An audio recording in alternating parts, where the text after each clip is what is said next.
It's a really interesting read, your book. I think when a lot of actors talk about I suppose the moment that changed their life, the job that made them who they are, it's often that they're working in a cafe or a restaurant and moving on to this big job. But in fact, you were working on the London stage, yes, and were slightly dismissive about even going for the meeting, which I thought was really interesting. Could you tell us a bit about that? I was working on the London stage right behind us in Piccadilly Circus at the Criterion Theatre. My agent rang, and it's always a phone call, really, that changes an actor's life.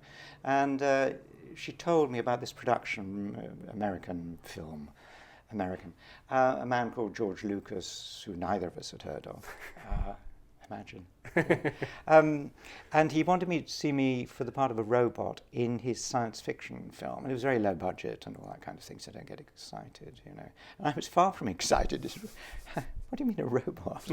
I spent 3 years at drama school. You think I'm going to cover my face going, I am a Dalek? No, not so much. So I said, I'm not interested. She said to him, so stupid, go and see him. You never know what it will lead to. And this is absolutely real. So, I did what I was told, and I walked up to Soho Square, a few blocks away from here, and got into eventually the office, the outside office of his room. And I just knew I was going to be meeting this kind of Hollywood, big kind of toad-like figure with a cigar and all that kind of thing. And the door opened, and there was George looking so normal, so shy, welcoming, polite. I liked him, You like the guy, but I still didn't really know why I was there. It was like I was just, filling it in. And we began to talk, and he was not that interesting. So you're an actor, because he was seeing everybody. Yeah. So we sat there having this really boring conversation. I mean, it sounds rude, but it was a very faltering. You're good at mime, yes, quite good, because I knew that he wanted somebody who would wear a really wacky costume, who could get a performance through it. So that was cool. And then the thing that really changed the whole experience was one of Ralph McQuarrie's paintings. And I learned the word concept painting, as I think you've read. Ideas, how a film might look before you've actually filmed it. You get somebody to paint a concept. And one of the paintings was this character that we were talking about. And I just got to say, it attracted me. I was taken in, I was absorbed by this thing that I was looking at, 2D painting, nothing to do with me.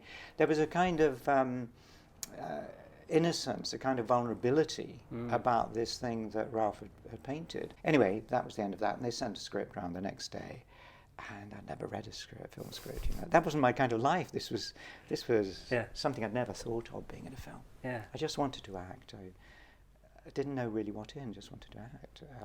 So the next day I went back, and this time I was far from diffident. I thought, kind of like, I really wanted to do this, But we talked around science fiction, because it wasn't my thing, At the end, in a pause, and I think the French have a phrase for it, petit mort, little death, little silence in the world.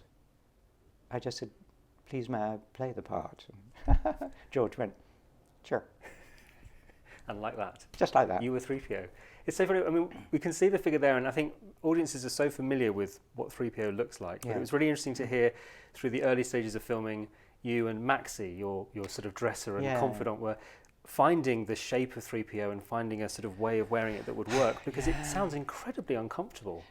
It was uncomfortable, and no disrespect to anybody involved in creating it, and certainly not to Maxie for trying to get it on me without actually scarring me for life. Literally, a lot of the edges were sharp and all that kind of thing, because we'd rather run out of time after 6 months to make something really usable with no rehearsal period or whatever.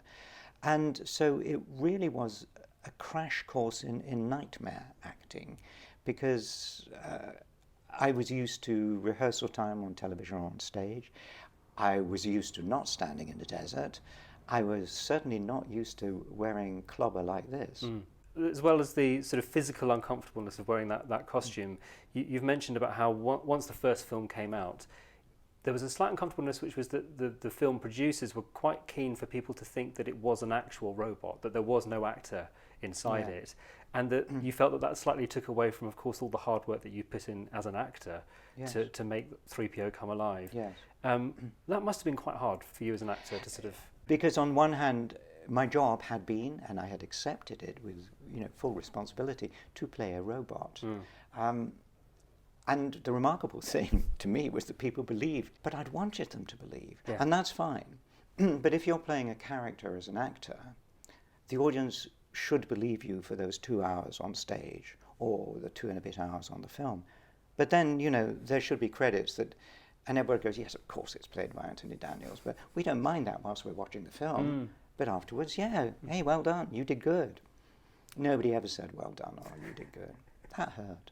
You also mentioned a slightly, not fractious relationship with George, but that originally, for example, when you were recording the voice, he didn't want to use your voice, and they were talking about finding other actors. Oh, yeah.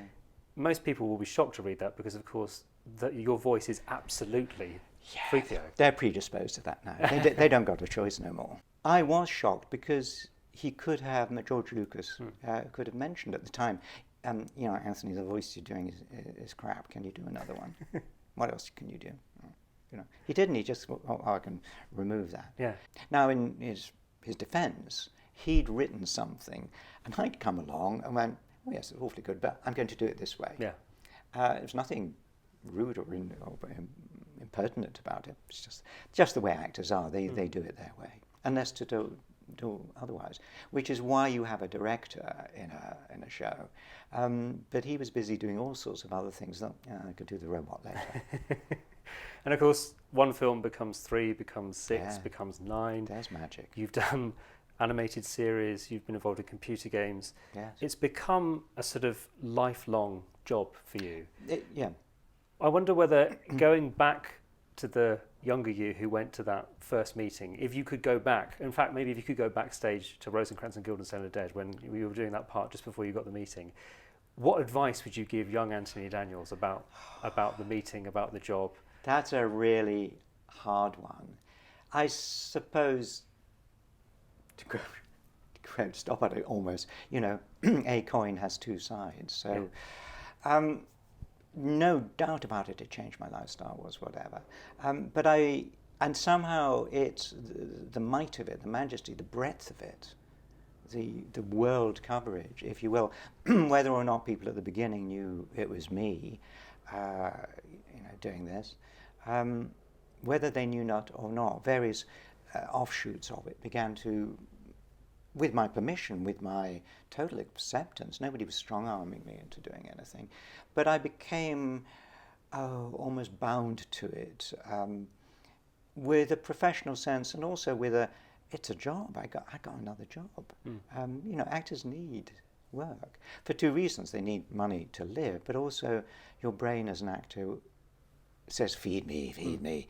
So I was luckily bound to it, but being imprisoned is kind of a double thing, isn't it?